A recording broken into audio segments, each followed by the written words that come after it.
we're going to hear from an amazing ditch digger CEO today, Stan. Oh my goodness. Look at the history of this guy, man. He started, and you're going to hear it. He started in 1990 with basically nothing. And here's a guy that was brought up by a 19 and 16-year-old mother and father that got married at that age and raised this young family, struggled all their lives. Stan built this amazing multi-billion-dollar business today, Freedom Mortgage, one of the biggest in the country.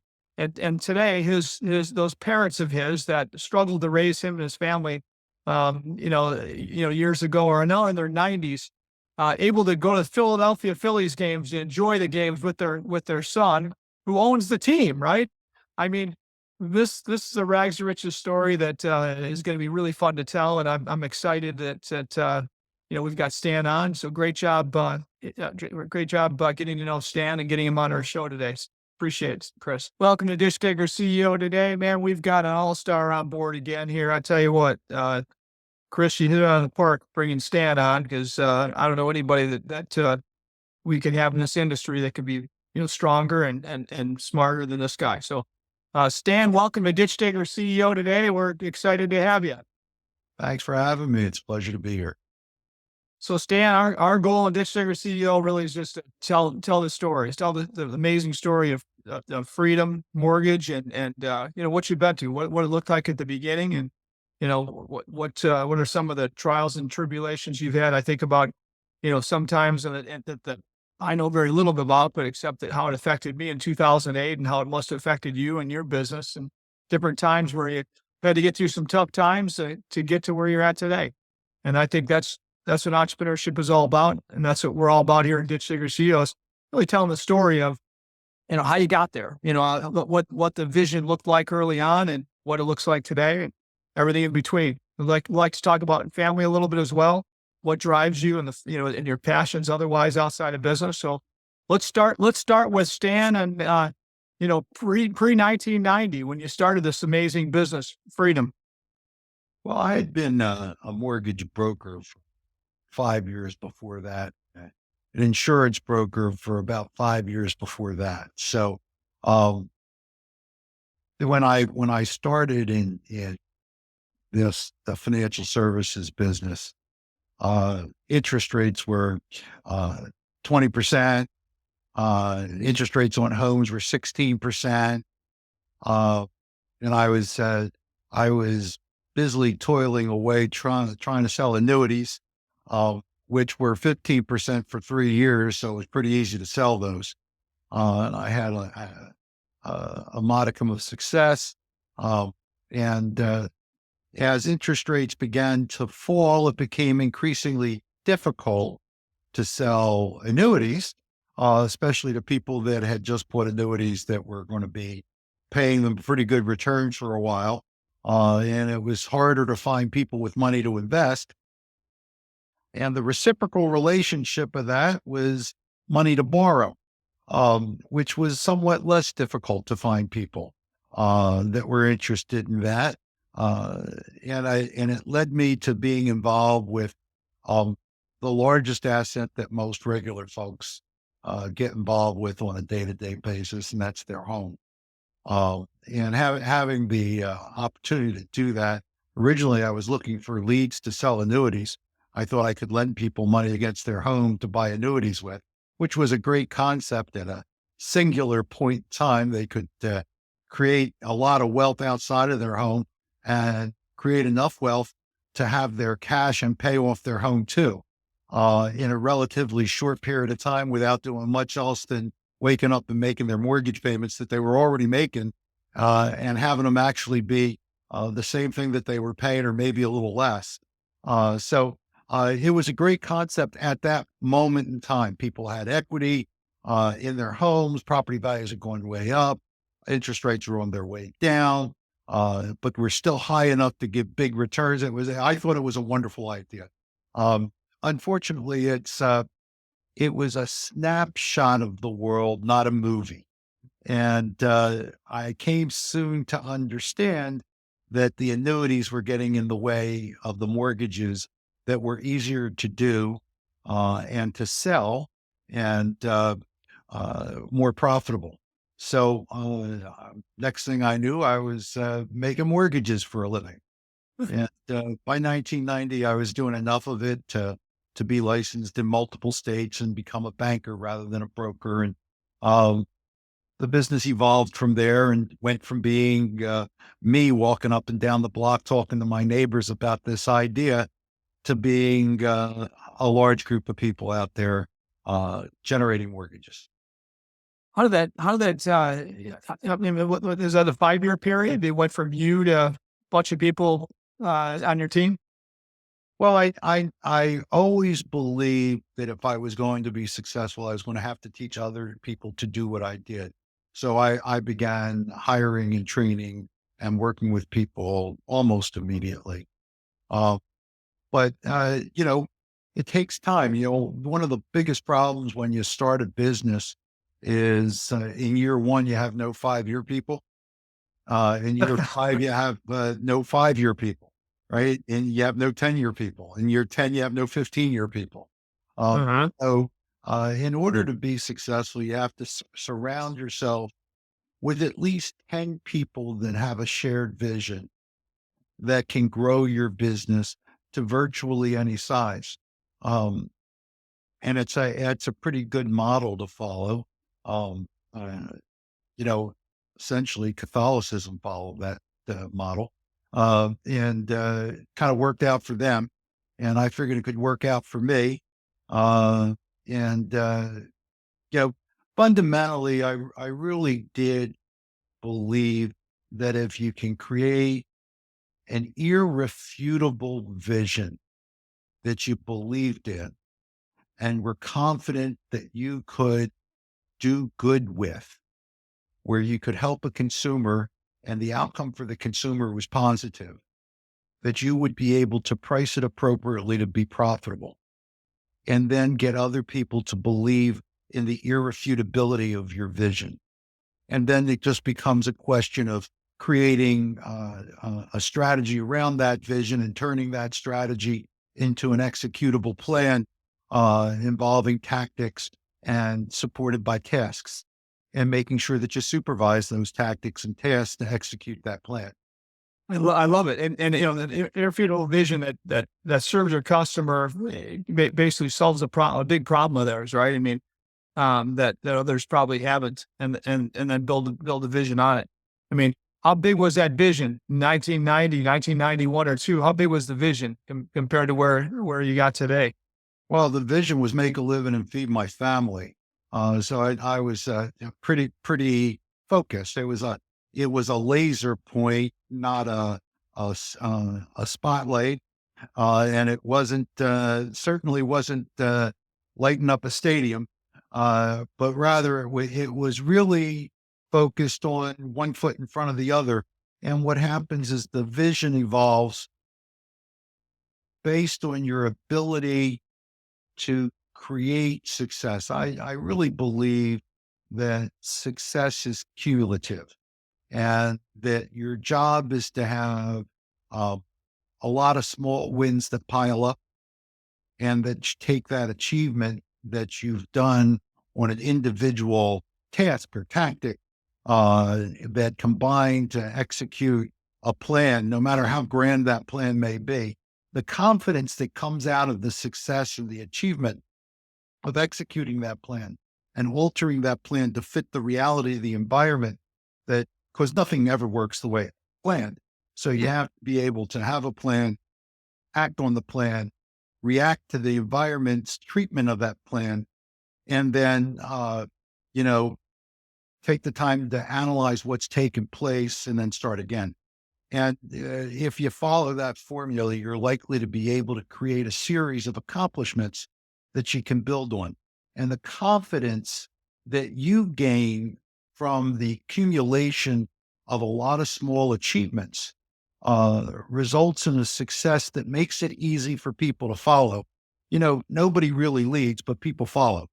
And if they believe in what your vision is and it's irrefutable, and they believe that you know how to execute that vision and make it work and make it successful, then people will follow where you're going. and they're going to challenge you every step of the way because a leader runs for election daily. And you need to make sure that you're reinforcing that vision and that, that, that strategy and the plan and every step along the way. And every step along the ways, there's holes in the turf, and you're going to pull muscles, and you're going to fall down, and then you have to pick yourself up and let them know that that was a stumble, that wasn't a loss. But yeah, wait, but so let's go back a little bit. You know, the way you describe this stuff, you know, you describe, you know, your vision, your kind of your culture as one that, you know, you got to expect to pivot, expect that you're going to get beat up once in a while. You got to get back up on your feet. You know, where as a young man did you kind of learn these things? Were you an athlete? Or, you know, what type of thing? What type of life experiences taught you this stuff early on? Because I mean, it doesn't always come naturally, right? Yeah, well, I was a very accomplished failure. If you're not willing to fail, you're not prepared to succeed. I wrote a book, so it's available in the book. I Uh, saw that and, sitting around the corners. It's kind of yeah, that's and I'll tell you what, I think one of the big lessons uh, that I try to share in the book is that you can't be afraid to fail. And you only fail in doing. You don't fail in watching, and you don't fail in classrooms, right? You don't fail in theory. You fail in fact. And most people, when they skin their knees and when they fall down, their hearing gets better as the blood runs out of their ears, uh, and it makes you more susceptible to learning. Failure is an enormous opportunity to get educated, and you're certainly more open to what other people do and what works for them. And to this day, I look at other people's successes and failures and why they succeeded and failed, and try and learn from them, because what I see is a world filled with opportunities, that it's just a question of knowing the right path to take to get down and accepting the fact that you're probably wrong. But the fact that you headed down the path gives you a chance to alter your course and end up in the right place. I love it. That's amazing. And again, so a little bit about your upbringing, Stan, as far as what kind of family do you have? Did you grow up around parents? Who gave you some of your early mentorship? Well, my parents married very young. My mother was 16 and my father was 19 when they got married. I grew up in Northeast Philly. And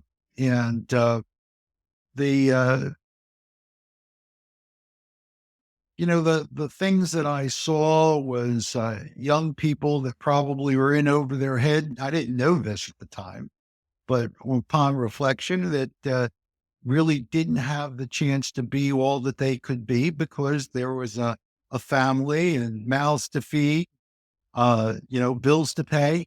And it was a constant struggle. And I guess if there was one thing I didn't want to have to do is I didn't want to have to struggle like that my whole life to not really cover a whole bunch of ground.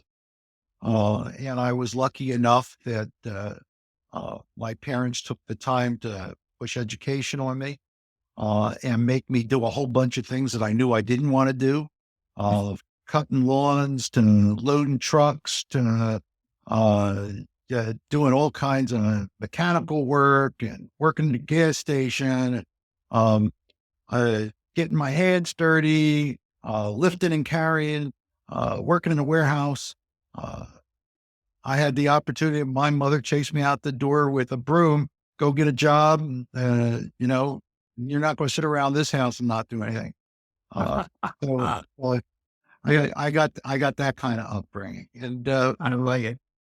and I got plenty of opportunity to be on my own. My parents moved to Florida when I was young, and we lived in Philly, and I was still in college, and I did not go with them. I stayed in school, uh, and I think that gave me a chance to really grow up and be on my own, and how to work two jobs while I was in school, paying for my education, and still making sure I got good enough grades to learn the things that I needed to do and to build the skill base that's going to be required. All our lives from the time we're old enough to stick a spoon in our mouth until we get our first or second or third job.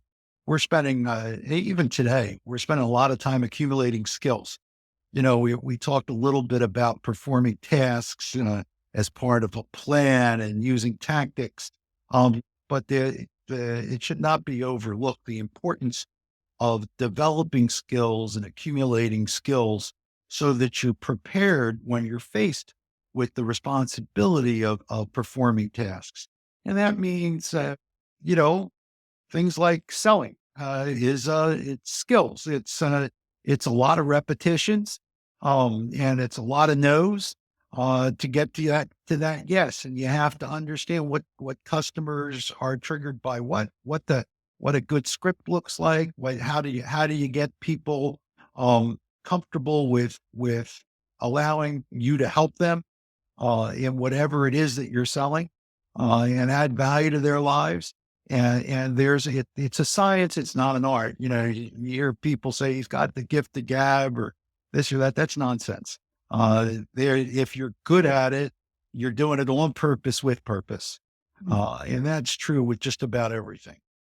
When you think of sales and sales training, what have you done in the past? So you've had to grow a massive sales team. What do you look at as the attributes of success in building that program? Because I see my own businesses. Our businesses. We have one sales group that oversees many of our businesses, and then each individual business often have their own sales teams as well. And we try to keep them on course to have a similar culture of sales and all that, but you never feel like we quite get it right. What are some of the things you think about when you think about a great sales team, great marketing team, great storytelling, and those Oh, things? so first of all, as the leader, you have to take responsibility for everybody else's failures. So Mhm. if they're not selling, you're not teaching sales appropriately. And sales is really easy. And it's probably the thing that catapulted me through my career was a single simple understanding. And I don't really talk about this very much in the book because it wasn't a sales training book, and I didn't want to go there. But sales is based on a foundation of two things: have a good story to tell and a place to tell it. So if you don't have a good story to tell, and if you don't have a place to tell it, you can't succeed. And good sales management makes sure that they provide both of those things. And then they train people to tell the story appropriately, and they make sure they tell it often. And that's what sales is. And that's what direct marketing is. And that's what sales training's about. I'm sure you've heard keep it simple, stupid. Everybody wants to use the KISS theory, but they don't even understand the KISS theory today because sales has become somewhat of a dirty word. But the story really hasn't changed. And the story is a pretty simple one. Um, People need a story to tell and a place to tell it. And there's three levels of telling a story.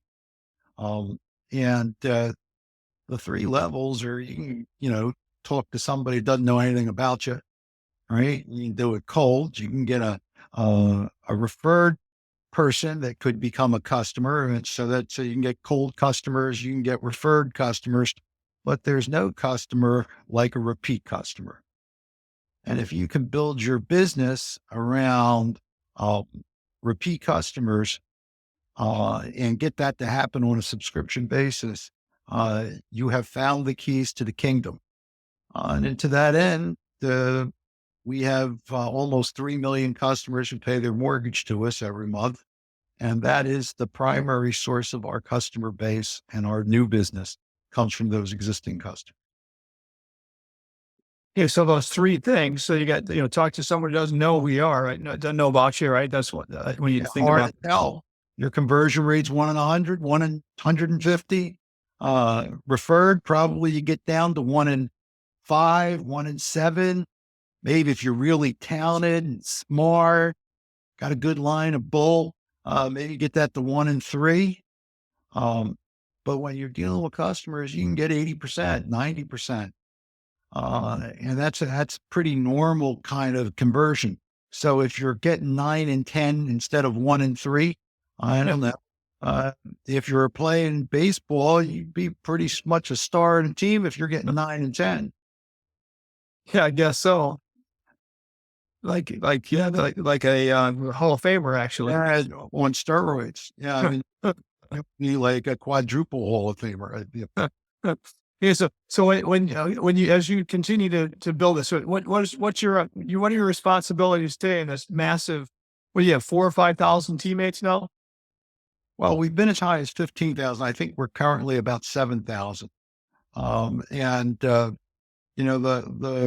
reality is that uh, the the one of the hard things about being a CEO is your job is to have everybody embrace that irrefutable vision and keep their oars in the water at the same time, pulling in the same direction. And that's not necessarily the easiest thing to do. So you better have done a good job of layering in those groups of 10. Have 10 people that you really are confident in. You get the right 10 people, you can do just about anything. If those 10 people can get 10 each, and those 10 people can get 10 each, and those 10 people can get 10 each, and those 10 people can get 10 each, all of a sudden you got pretty big numbers starting to roam around the world. But doing it in a fashion that the vision remains irrefutable and is consistently reinforced, and that they become a force for good, and that their self-interest aligns with that vision. And that's not necessarily the easiest or the simplest things to do. Uh, Yeah. and it's not quite as clear cut as story to tell and a place to tell it. My happiest days in my life were as a sales manager. It was pretty clear what my mission was. It becomes a little bit more complex when you're dealing with directors and officers and uh, accountants and lawyers, Indian chiefs. So the at the end of the day, um, I find some of the more interesting things that I'm learning today are the understanding how to get that irrefutable vision across to all I touch.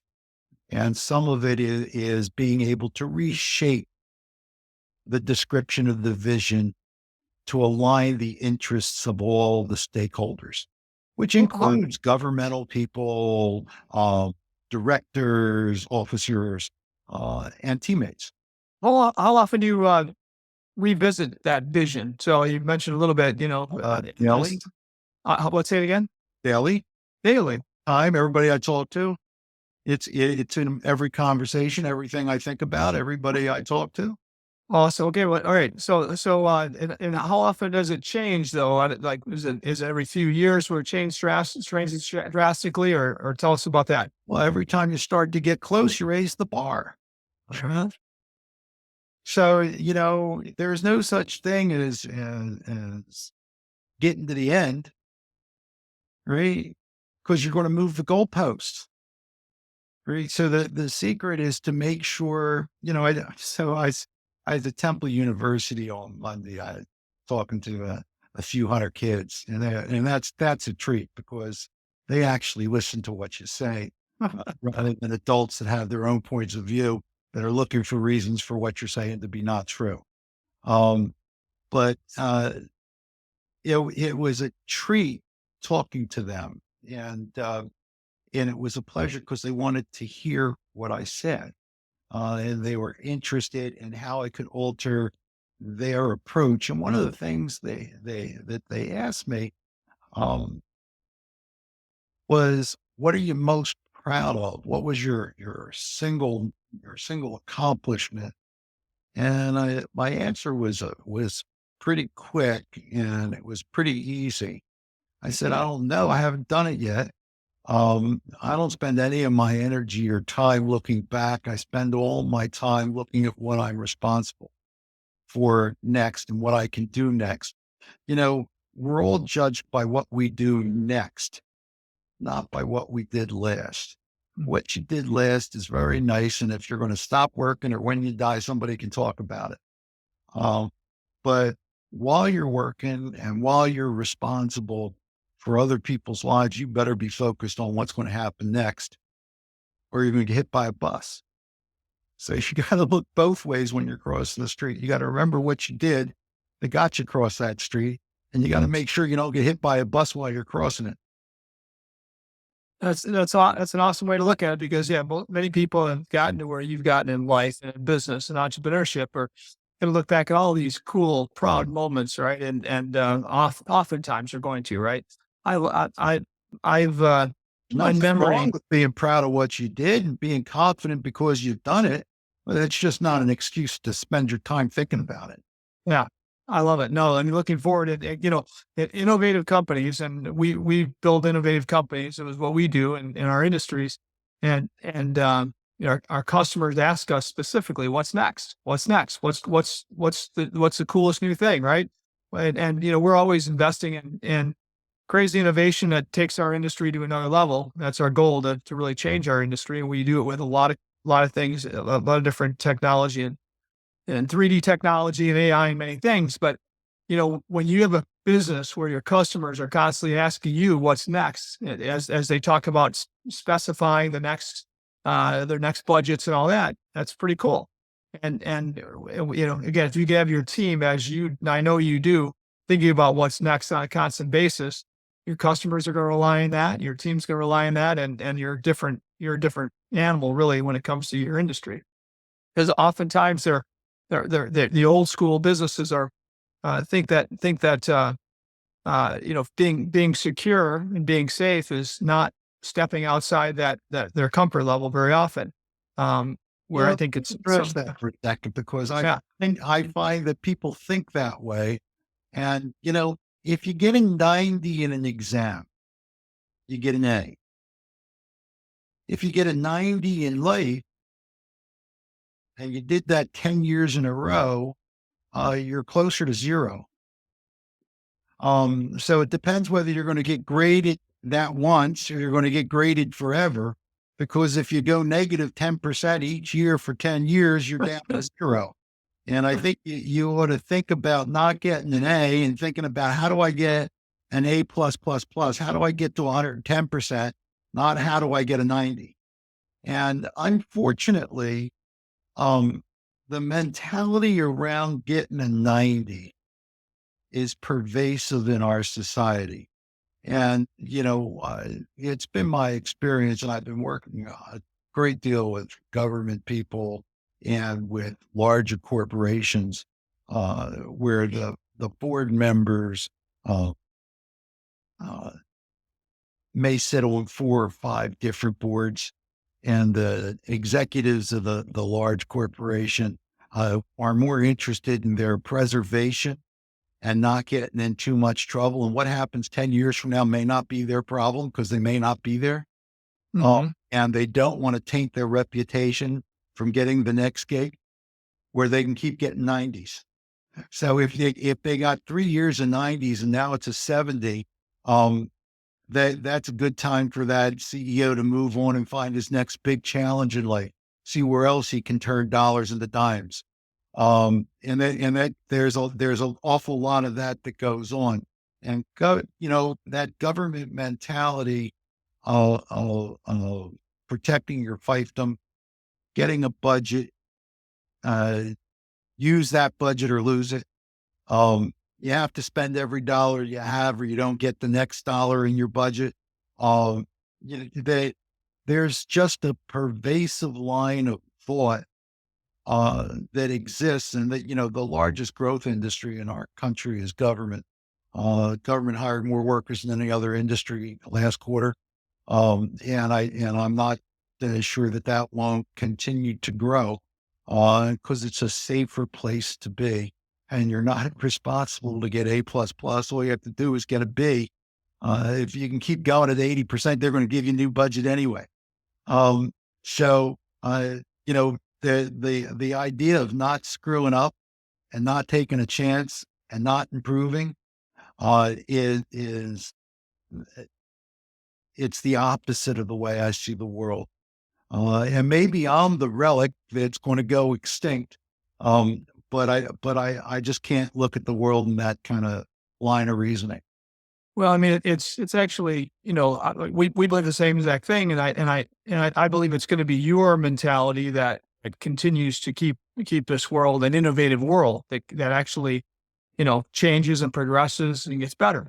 It's the world that you just spoke of that is one that stagnates our world of innovation, our world of entrepreneurship, in my opinion, in a huge way. It's that government mentality. It's the public, very often the public sector. That's killing, our mentality. It's hard to tell the difference between the public sector and the private sector once you get to companies of size. Oh yeah, there you go. Well, if The you're, private sector, it's really not very different government for most of it. It's a very small tip that, if you look at the bell curve, the people that you're referring to are at the small end of that bell curve, not the fat end. well, Not the, tell me about public companies versus private, and why you've chosen to be who you are. well, and again, it's public companies have a propensity, particularly large, mature public companies, and uh, so I just did this book thing, right? And it's hard to write a book when there's nothing to make it something, right? So it's hard to be an author and take something that's not and make it something it is. Um, being a good editor is a valuable skill, um, but I would say it's not as challenging as being a good author. Same thing with businesses. Running a successful business and making it better as an editor rather than as a founder is a different skill set and is a different set of challenges than building a business. Uh, and mature businesses uh, kind of get into things that are different. Yeah. So the General Electric of the early 1900s was a way different company than the General Electric of the 2010s. And when you think about uh, companies that mature and have a lot of success, some of the ways that they created that success got lost by professional managers that were busy getting A's every year, but not necessarily getting 102, but getting 95s or 90s or 92s or 97s. And at 98, you're going to last a really long time with an A, right? But over a really long period of time, that's going to deteriorate. And now all of a sudden, uh, your culture, your enterprise has lost what it takes to be the driver. When you used to talk about great companies in this country and you talked about US Steel and General Electric and Ford and General Motors, um, they're not on the list when you talk about great companies today. Yeah, And the great and companies that are there today may not be on that list tomorrow because they're going to fall into the same trap. so when you think about your business, you're a private company still, right? We are.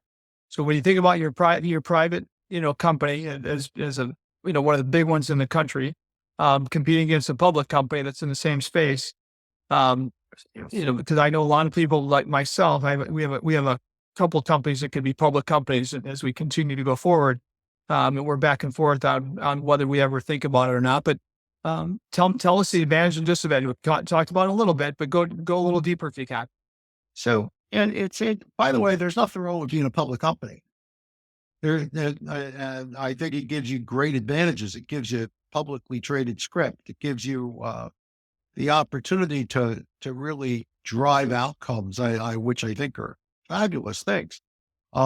Gives you liquidity and accessibility to liquidity, and it gives you guardrails that are uniform and widely accepted, and it makes you a more universal player on the field of business, which makes you more widely accepted, and you're given the benefit of the doubt. And as a private company, you're subject to more skepticism, and you have higher hurdles to jump that are more challenging to get over in terms of perception, not in terms of execution, but in terms of perception.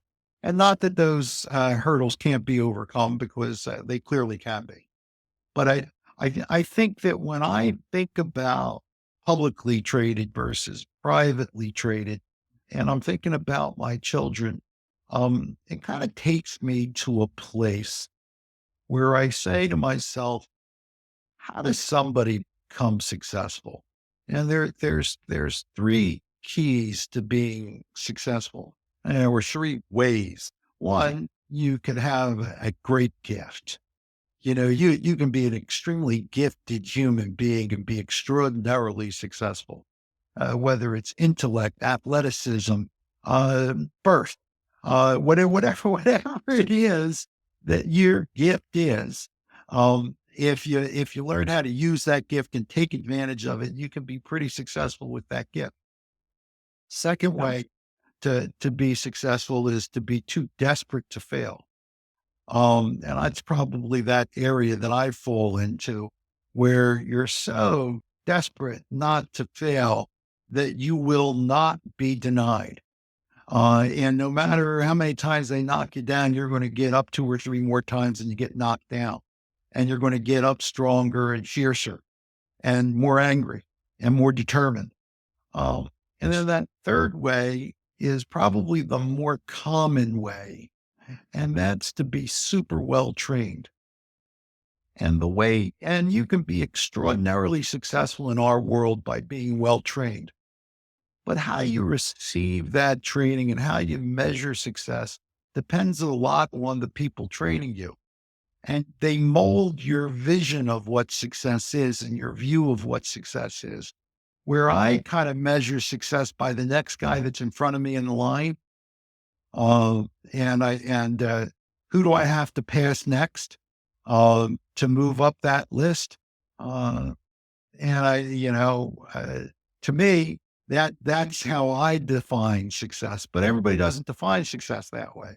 And you can find success by being well trained, and then you become a success within the confines of the way you've defined success.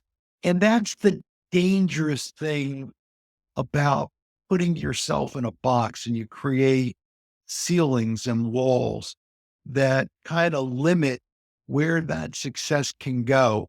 And that's the most common form of success. You can live a very happy life and you might be very satisfied, but you don't become the guy, right? And you Yeah. don't rise up the list as that guy, right? Yeah. That gal. You're probably not going to own a professional sports team that way. Well, it depends whether or not you were gifted. And one of the things you could have been gifted was the team. So That's right. Or the money.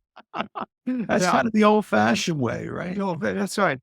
Okay. So when you think about, like, go back to vision one time before we close up on a lot of the stuff, but think about I want to get in your head, and if you can, share with us the vision 1990, kind of just just the basic points of the vision you might have had in 1990, 20 years later, 2010.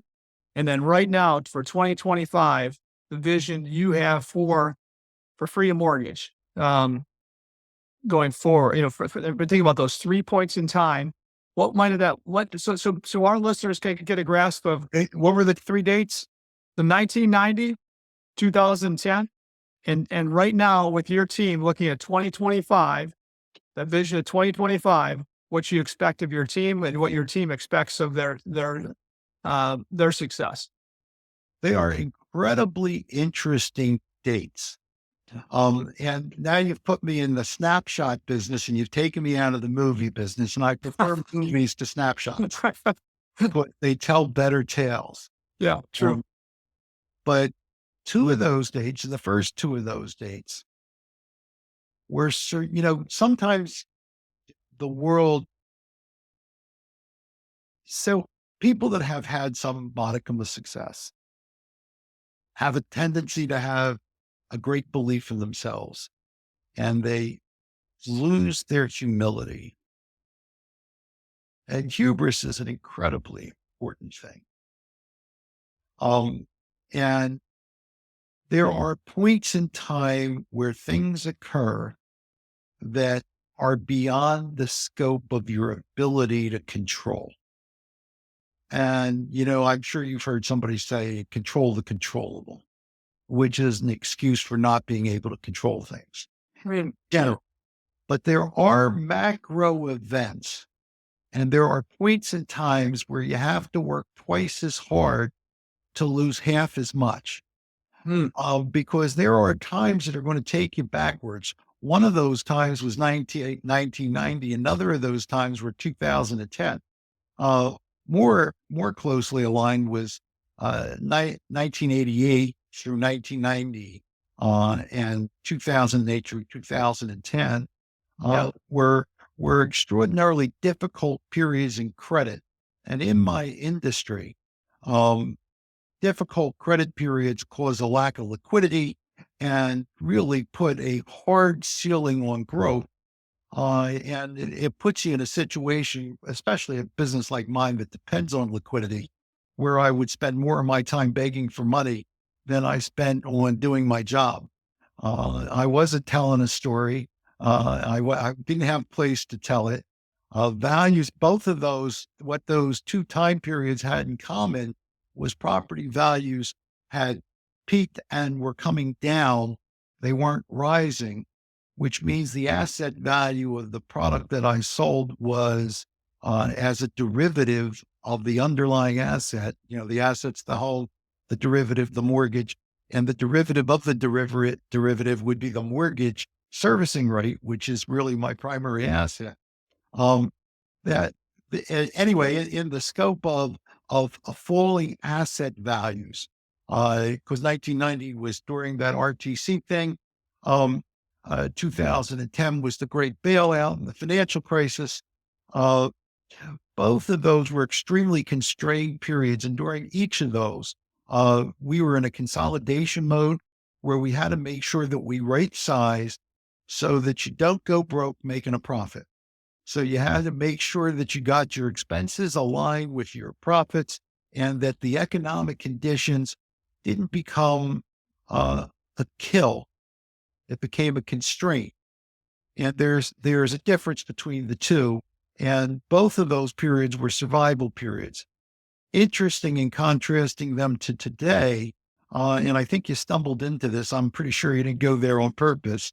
We're in an environment where asset values have risen. If you look at those periods, um, this is probably not necessarily what you were thinking about, be talking about, but uh, asset values typically run previous peak becomes the next trough.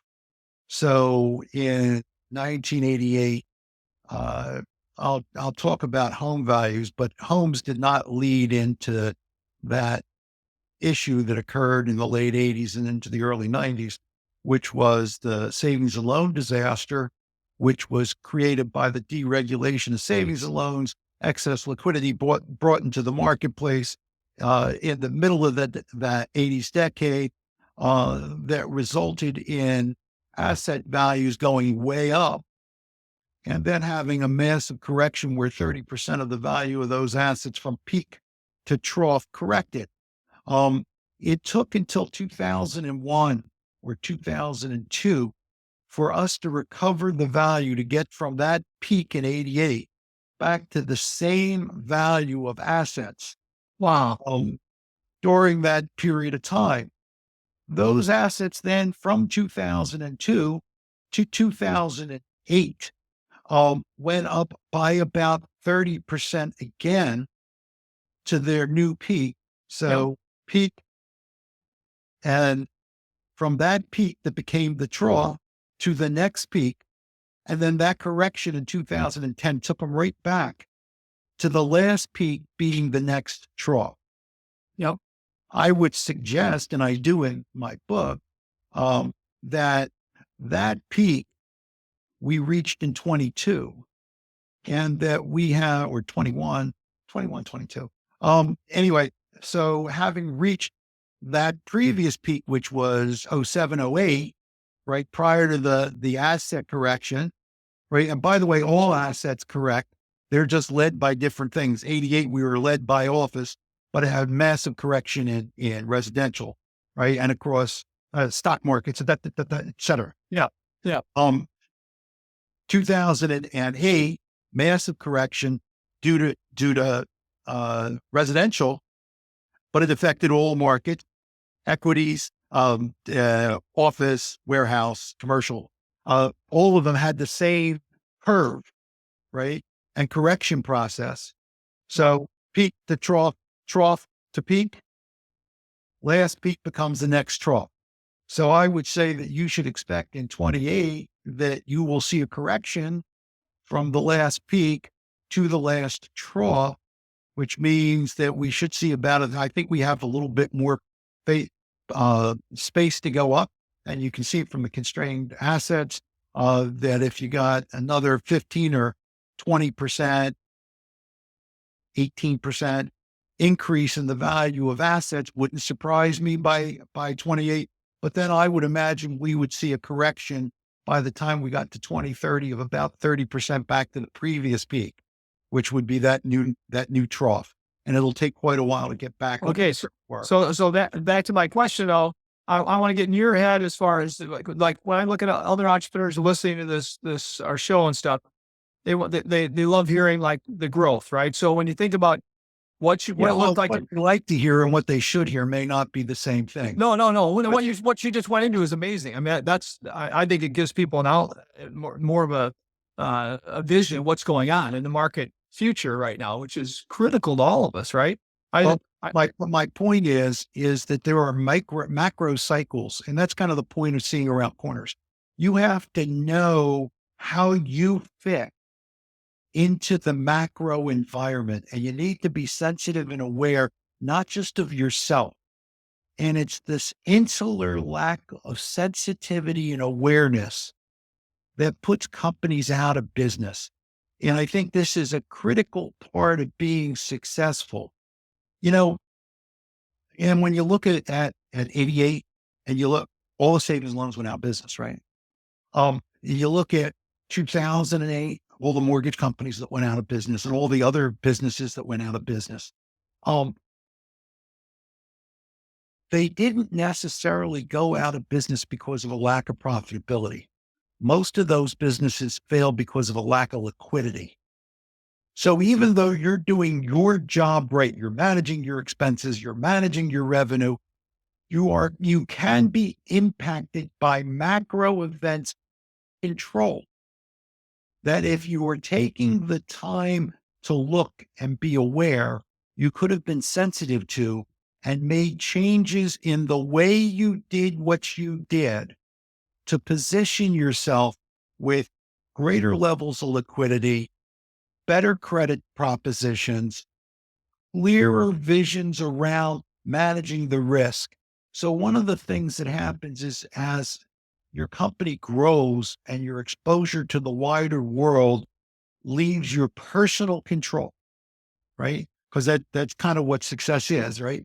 When it leaves your personal control and your personal will cannot carry the day, you have to make sure that you've reached the point where you're sensitive and aware to the extent that you become a risk manager and you're able to keep yourself out of the fringes, which is where all the failure occurs, and in the middle of the fairway where it's safest to play, and that you can stay liquid enough to not be dragged down by forces out of your control. Because when you need money the most, that's when banks will not call you back. When your liquidity is the leanest, that's when it's the hardest to come by.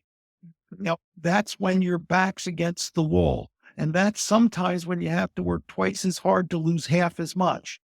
And you need to put yourself in a position to withstand the hurricane. Disaster recovery is a real thing. Liquidity crisis is a recurring hurricane that could be predictable if you took the time to look and not become so insular and so self-aware that you lose your contact with the broad universe. And I hate to get like Zen, but you need to be in touch with the broader universe. It's not just about you. You Yeah. can't control all the things around you. Nobody's that good. Nobody's that smart. Nobody's that talented. So you better be prepared to manage the risks of stuff going wrong because crap happens.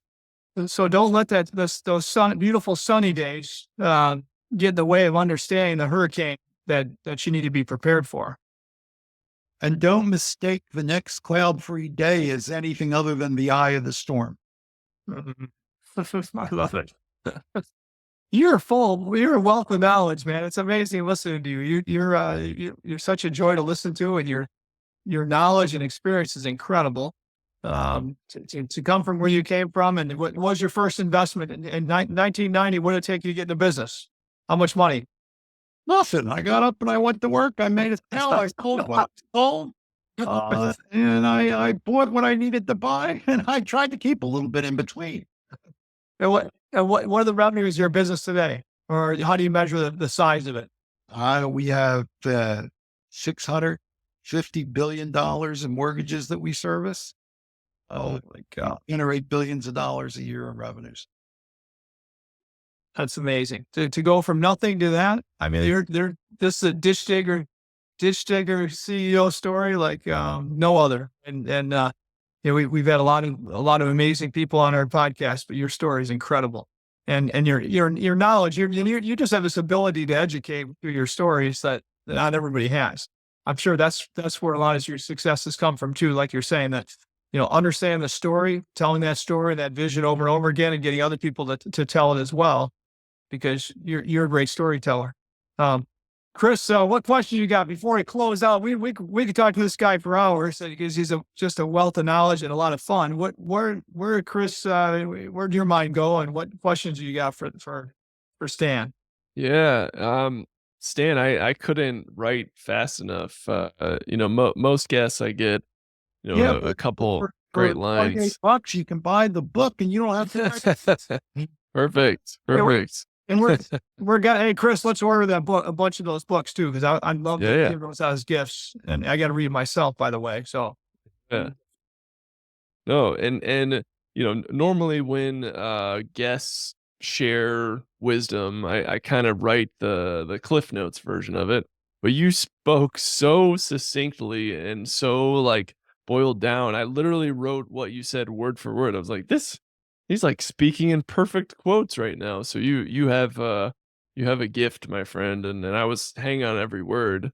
And then you just created a perfect picture. I am we have had at least one other guest who owned a professional sports team. Um, he owned it was the founder of Domino's, yeah, Tom Tom Mon Monahan, a friend of mine. Monahan. Yeah, yeah. So I'd love to know just the journey to becoming the owner, one of the owners of the Phillies. Well, sports team. First of all, I grew up a fan. When my mom was telling me to go to bed, I was under the blankets listening to the baseball game on my transistor radio. And it's something that's been a part of my life from my father and my grandfather, and it was a shared family experience, which is it's nice to have that, and I've had the opportunity to do that with my children, and I'm lucky enough to have both my parents in their 90s, and have them be with my children and my grandchildren and their great grandchildren, uh, and to have us continue to share these kinds of experiences. And there is not quite anything like that. And to be able to have the opportunity to be involved with the team and to share that experience is a very, very special thing. But that's not how you make decisions in the world, and it's certainly not how you make decisions in the financial world. So when I look at owning a sports team, I look at it like owning a bunch of apartment complexes uh, that don't necessarily make a whole bunch of cash, but they retire the debt and go up in value. And you get the benefit of the depreciation for your taxes, and it drives the value up. And that's kind of the way I look at it. So it's like owning a whole bunch of apartment complexes. So, Stan, what was, becoming owner of the Phillies, like, was that a North Star when you started this journey? No, Had that always been there? was the bus stop. And there, and Okay. there's a lot more places that bus is going to stop along the way. Any sneak preview of some future stops? Oh, I hope to do all kinds of things, but you can't talk about them until you do them, or else you're full of crap. So, yeah,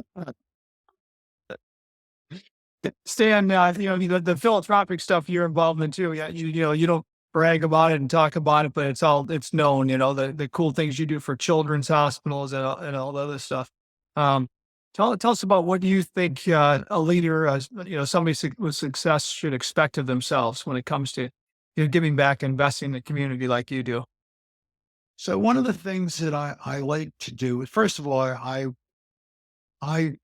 even in our business, a lot of what we do is directed at those people that don't have a voice. Um, the underserved communities and helping them own their homes in those communities. We're one of the largest FHA and VA lenders. Military folks. I mean, we're like, if we're not one, we're two in lending to those people. And when I look at purely philanthropic giving, one of the things that, no matter how much you give or what level you give to, as soon as you give somebody money, they're back asking for more. And that's kind of like the rule. And I don't want to be annoyed by somebody I'm trying to help.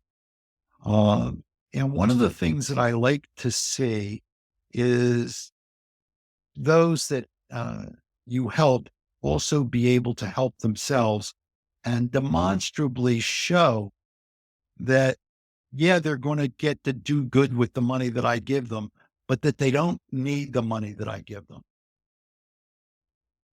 Children's Hospital of Philadelphia is an unbelievable institution, but they're fundamentally self-supportive. They bring in 94% of the revenue that they bring in supports Wow. supporting Wow. their activities. My activity in the Kimmel Center, which is the Philadelphia Orchestra and all the performing arts here in Philadelphia, are centered there. Up until the pandemic, was 90% self-sufficient. When I give to places on college campuses like the Chabad that provide people a place to go for dinner that makes them feel at home, and it kind of gives them a place to go on campus that they can hang out on and make them feel at home. I insist that they have other sources of revenue that will support them so that the dollars that are given are not the only income dollars that are received. I like to see charities that I help have the ability to help themselves. Temple University, where I put some money, and again, they're fairly self-sufficient. They obviously get grants from the state, but they're not dependent on the money that I've given them to support their educational operation. Like so many colleges that are like on the firing line and struggling today, that they become completely dependent on that money for their survival. Uh, and I think that if you're going to invest money in helping others, you want to know that it's going to be persistent and it doesn't end with you. And then otherwise your money just kind of got flushed down the drain, and you might as well just pick people out on the street and give it out in clumps. And I don't think that's the idea behind philanthropy. You want to create an ongoing event that continues to help people well beyond the purpose that you served in priming the pump. Love it. I mean, so you want to basically see these causes invest in the ability to learn to fish on their own, right? Somehow they learn to fish. Exactly. I've heard that somewhere before. Yeah. But again, we believe the same thing. If you can be part of that, and you get, I think also, if it's a great cause, you get other people to invest their time and talent on top of the dollars. Not if more people do that, that does the same thing, right? You learn a lot from Bible stories. It's funny. You can learn a lot from everything you've gone through your whole life, right? Absolutely. Since you were 4 or 5 years old and you started to learn things, 3 years old, your whole life, you learn things that you're able to utilize forever. And, I think it's even better if you can do it on purpose with purpose. 100%. Well, I think, Chris, anything else you got? Because I know we didn't have a lot of time here. We want to close them out here quick enough, but yet, boy, just really appreciate your time and you being here. Chris, anything else you got? I mean, just some amazing quotes that I'm sure are better said in Stan's book. Yeah, well, it's a great point. Yeah, I mean, yeah, his book "Seeing Around the Corners" has got to be an amazing book. Just listen to him today, right? So there's so many nuggets of information you can get out of this. And Chris, why don't you put it up on our podcast, on this podcast also to follow, because I wrote down 20 things myself, and I usually write down four or five things that pop out. So if you could really, take the 10 things that you see the biggest impact that you think his message makes, throw that up there, because I don't think we have to repeat it. But Stan, you're an amazing guy, and I really, really appreciate your time on Dish Digger CEO today, because you're going to change the lives of you're changing the lives of so many people on a daily basis, and this is just an additive to all that. So really appreciate your time today and being on board with us. And you know what? We're blessed to know you. So, and if you're in Florida, let me know. I'd love to get you together down here sometime if you're down here in those cold months. Yeah, by the time we get to December, I'll be heading down there pretty much most of the time. What part do you go to? We're between Delray and Palm Beach. Great area. Yeah, that's a great area. I'm over in Naples, so a couple hours away from you, but I didn't have too much damage from the storms. We were really good. I mean, we're on a high street here in Old Naples, and we actually were fared very well compared to our friends up in Tampa in that area, which got hit pretty hard. Knock on wood. Gotta pray for them. Yeah, it's a tough couple of weeks. Yes, it has been. All right, brother. Well, hey, thanks so much for your time. We really appreciate you being on board. What an amazing Dish Digger CEO you are, and thanks for all you do. And I'm going to come and watch this. I'm going to come watch a Phillies game and look for you there too. I'll look forward to it. Thanks a lot for the opportunity. Till next time. Thanks everybody for being a Dish Digger CEO. Thank See you. ya. Bye-bye.